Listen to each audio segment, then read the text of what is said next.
We could go around the room, but I'm pretty sure there might be a mixture in here. Some of you guys might be operating as a sole proprietor, just under your name and social security number.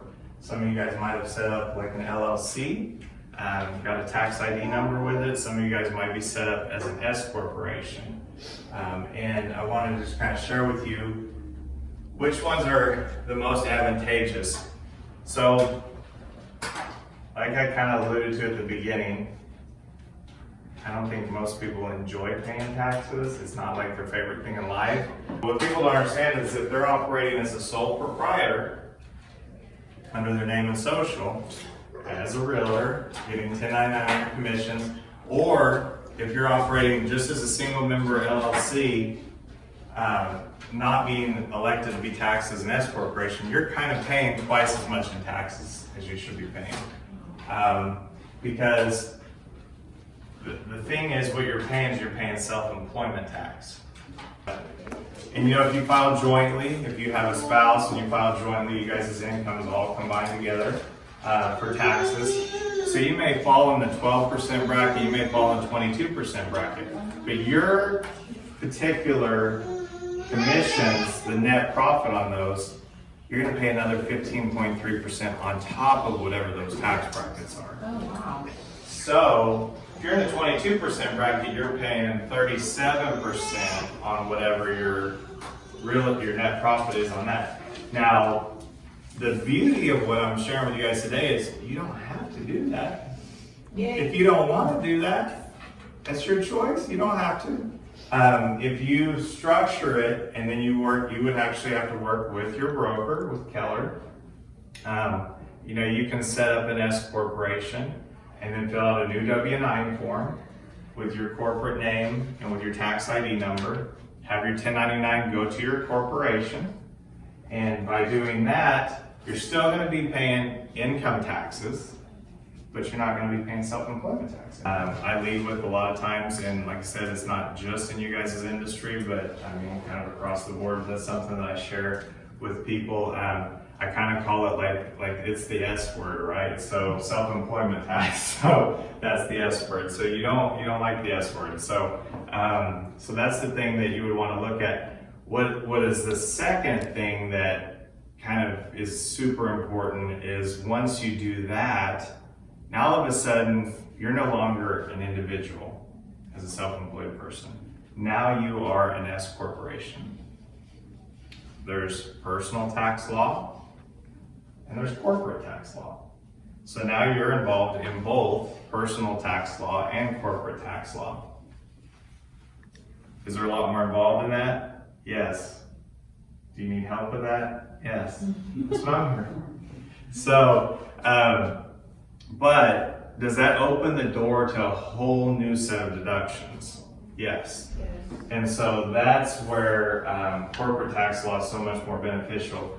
Case in point, if you read corporate tax law says that the corporation can provide transportation to the officers of the business. Okay, so that means that you have a corporation, and so your vehicle can be a company vehicle in your corporation.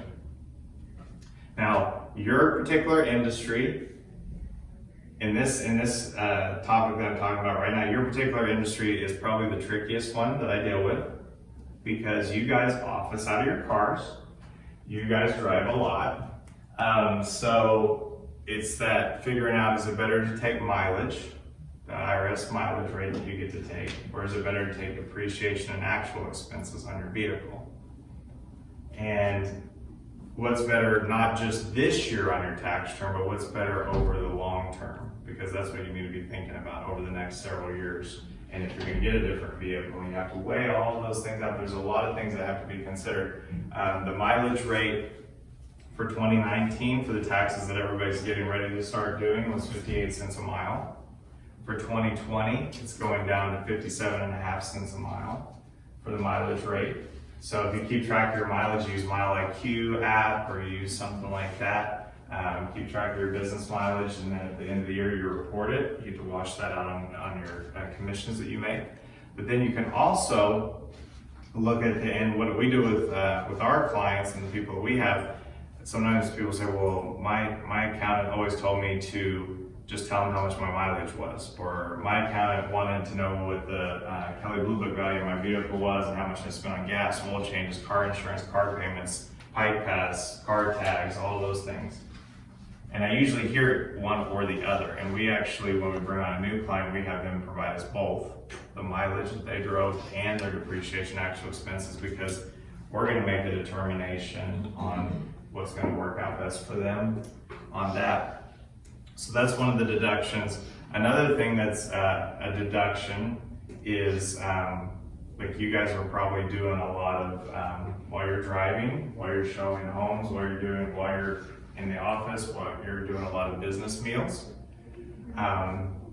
When you do it as a sole prop and it's under your name and social, and you go out to eat as an office, you guys all go out to eat, you go to Outback, you guys enjoy a nice, $50 meal at Outback, and you pull out your personal credit card, and because you're a sole proprietor, and you pay for it, and 2 years later, the IRS says, we want to take a look at your business meals.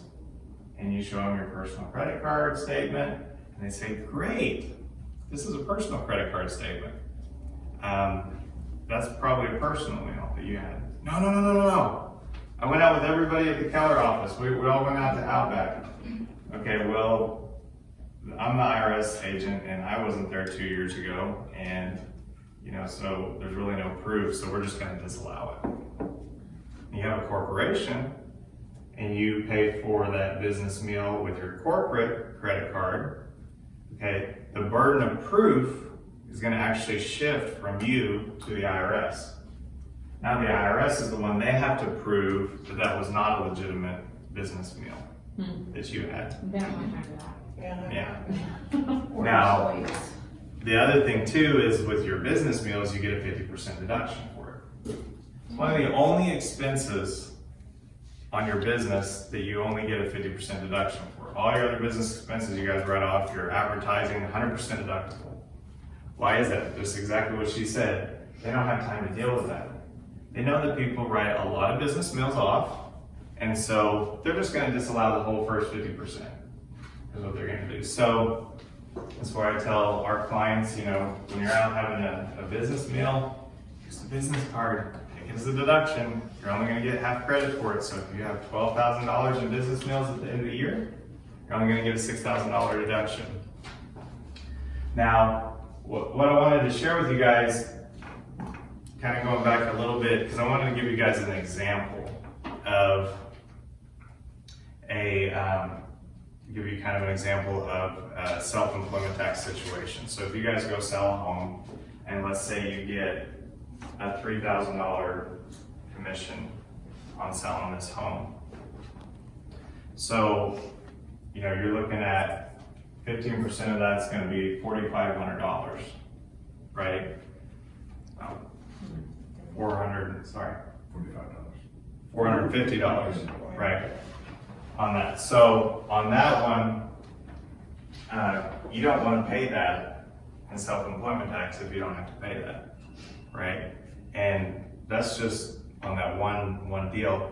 One of the things that I was reading is the average U.S. person, if they work a regular 8-hour day, 2 hours of their work day goes to pay taxes. Yay! So, yeah, so you worked that much of your day just to pay taxes. And so that doesn't make us have that incentive to let's go to work so I can spend 2 hours of my day to pay taxes. So that's one of the things. Taxes are our biggest expense in life. Bottom line. And one of the things that we help with at CMM Financial is we help people lower their income taxes. We help people lower their payroll taxes. We can do some coaching to give them some guidance on how to lower their property taxes if they so choose to want to pursue that angle of lowering their property taxes. Wish we could help them with sales tax on everything you go buy. Every time you go to the store and you're going to pay 7-8% in sales tax. But here's where we're brainwashed, and I'm going to share with you guys, here's where we're brainwashed. Taxes are our biggest expense in life, but when you sit down and you make a budget, you say, you know what, my New Year's resolution is to get on a budget, I'm gonna make a budget. You make a business budget, you make a personal budget. What's the one line item that's nowhere to be found on either one of those budgets? Taxes. Taxes.